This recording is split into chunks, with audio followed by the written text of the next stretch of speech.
Okay guys, so here is my 2022 Norden 901R, so to speak. It's got Xplor suspension, not Xplor Pro, just regular Xplor off a 790 Adventure R, a 2019, low miles.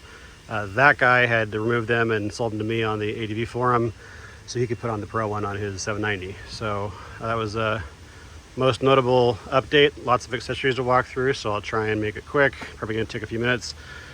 I guess to start at the back here. So Wolfman, soft luggage, heat pipe guard, that's coming with the bike. Everything you see on the bike right now that's on the bike is included. I have a bunch of stuff I removed that's staying with me, but so we got a little ABS sensor cover there, pivot pegs, Vanache brake arm, way stronger. This is the P4 pad.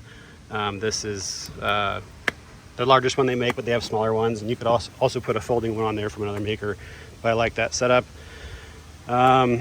This little thing is a strap holding the stock skid plate on. Unfortunately, my suspension guy kind of jacked it up right there when he was working on my bike and didn't know and broke the little things, but not a huge deal. You can see it's already been crashing this side, which did its job.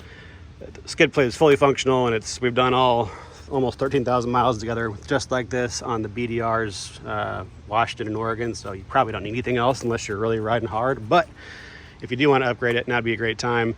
The Camel ADV and the Black Duck CycleWorks ones retain this, but they replace the bottom part obviously, and then they mount to the underside bolts here, so it's like a super strong area that bypasses the two bolts that are broken off under there. Anyway, this holds it really solid. I mean, I've been riding really hard and aggressively, and it's a bomb-proof way of fixing it and getting it done. So we got the Cross Pro bars, some rubbing. The bike has been down on this side, but they did their job, and I actually had the soft bags on here mounted, so that took the blow. So this is just some sand rubbing from the Oregon BDR.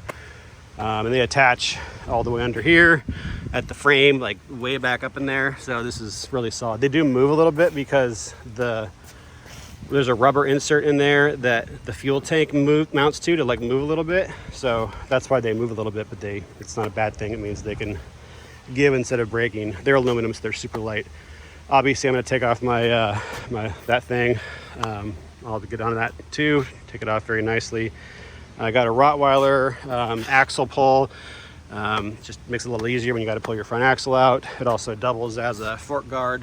You can see this is broken from a drop. That's the only damage though there. So we got the WRS dark smoke touring screen. It's a little bit lower than the Norden Expedition screen, and it still has the diffuser vent, but it's taller by 3 inches versus the stock one, which I also have, and that's included. So I spray painted these guys with the Krylon yellow paint, the canary yellow. That was kind of a popular thing. I did that 2 years ago, and it's holding up beautifully. Let me turn the bike on real quick. Let me grab the key in my pocket. So up here we got a quad lock mount. I'm going to keep the charger for my next bike, but this base comes with it. This is a moto-minded base. Go turn the bike on real quick here. And there's a 12 volt power outlet there. Get this guy going. So the lights have a nice yellow glow to them. Kind of catch a little bit of your attention. See with the high beam on, the whole circle illuminated.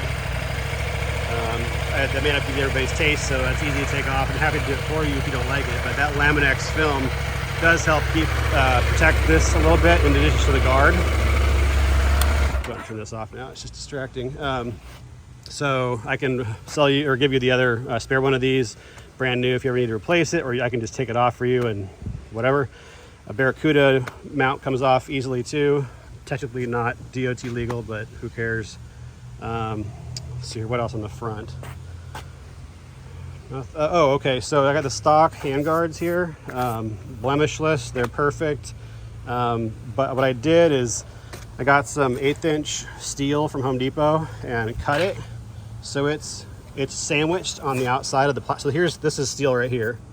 You can see the plastic, and then I also used a piece on the outside so that there's a wear layer, so to speak. So if you're running into brush and stuff, it's hitting this. I like the look of the stock ones. I looked at the Cycros, I looked at the Bark Busters, and I just didn't see the need to do it when I could just do this for like 20 bucks. So it works for me. May not beat everybody's taste, but the Velcro here is from Hippo Hands. Anyway, happy to take them off. You'd obviously have 3 holes in there, so maybe you're just going to take them off and put Cycros on. Who knows? A little bit of marring here, just because I had the giant loop tank bag. Fandango and Diablo both fit on here beautifully, but I'm going to keep my Diablo because I like it, but it fits great.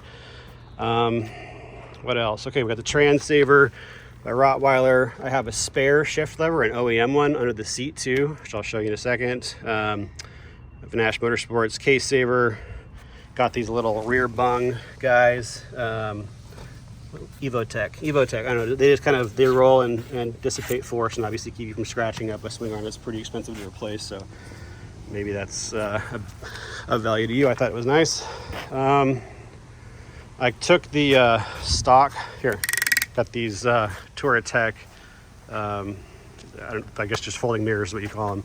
I think they're pretty nice. So this is a standard clutch lever that I just, I chopped off the little ball end and then applied heat with like a kitchen torch, and then bent it, and then I smoothed it out. Anyway, it works for me. I really like it. At the time I did this, Raid Garage did not yet make their 790/890 Norden kit, so it didn't exist. There was nothing on the market that did this except for the Wild at Heart South Africa folks. I just don't like their little nubbin, little nipple in the middle, so I just do my own thing. Brake lever is still bone stock, so it's pretty much everything here.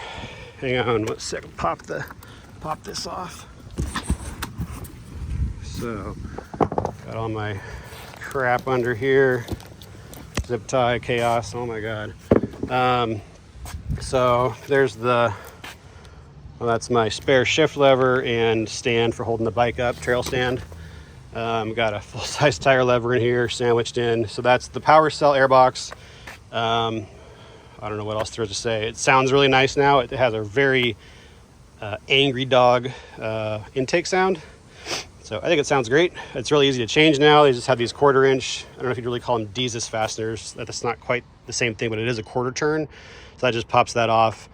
I have a spare filter, so you can always have one at the ready. And then I have the filter socks that go over. I haven't put those on yet ever.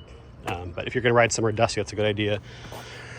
And left turn signal is broken, as mentioned. I was just holding out for the Tough Lights that Cyclops like bought Tough Lights and then re-engineered them or something. So as soon as those are released, like any day now, I was going to put those on. So I'm selling the bike as is. If this drags on and I don't sell the bike for a month or two, I'm just going to probably have those installed, and they'll just obviously come with the bike. So yeah, and this is the delete kit for the grab bars and the rear rack. I have the rear rack, I have the grab bars, I have the rear passenger pegs. I don't need that. So there's the loops from Kriega for Kriega or Wolfman or whatever luggage you want to run. Yeah. Oh, Camel ADV. Shout out to those guys for the rear shock heat shield, which it looks like is to be tightened down a little bit. I don't really know. The jury's not really in yet on if that actually does anything, but it seems like it might help. So there you go. Maybe it'll keep the oil a little cooler. Oh, and Camel ADV 1-finger clutch. Yeah, it's a great bike. It really is fantastic. If I could afford this and a Ducati Multistrada and a dirt bike with a tower on it, I would have 3 bikes. But my wife rides. I got other priorities, need a house, all that stuff. So just gonna have to go to a Multistrada 1200 Enduro. That's my goal for right now and what I'm looking forward to. Just got done with an injury, so I don't need to be hauling this kind of bike around off-road. I'm gonna stick to paved roads for a while. I'm looking forward to the blast of a 160 horsepower engine, but this thing is quick, no joke about it. It's not a slow bike in any way. It's just if you're used to riding sport touring bikes like I am, that's most of my experience. If you're coming from a dirt bike, this thing is a rocket ship. If you're coming from K1600 GTs and FJRs and CBR 1100 Blackbirds, yeah, it's lightweight and it's very powerful for what it is, but it's just not quite the thrill I want for road riding. So we'll go get something lighter weight for the off-road stuff when I heal up. Anyway, if you got any questions, obviously drop them in the comments or reach out to me. My email is super easy, blainestockinger@gmail.com. And yeah, happy to answer any questions. This is located in Bothell, Washington. Probably should have put that somewhere already. Maybe I did, which is basically Seattle. So if somebody's interested from out of state, you're welcome to meet me at SeaTac Airport. I can meet you there with all the crap. And I do have the spare, or the original airbox, so maybe you're not going to want to haul that home if you're a drive and fly or fly and ride. But everything else is easy to pack up on the bike. Anyway, thanks for looking.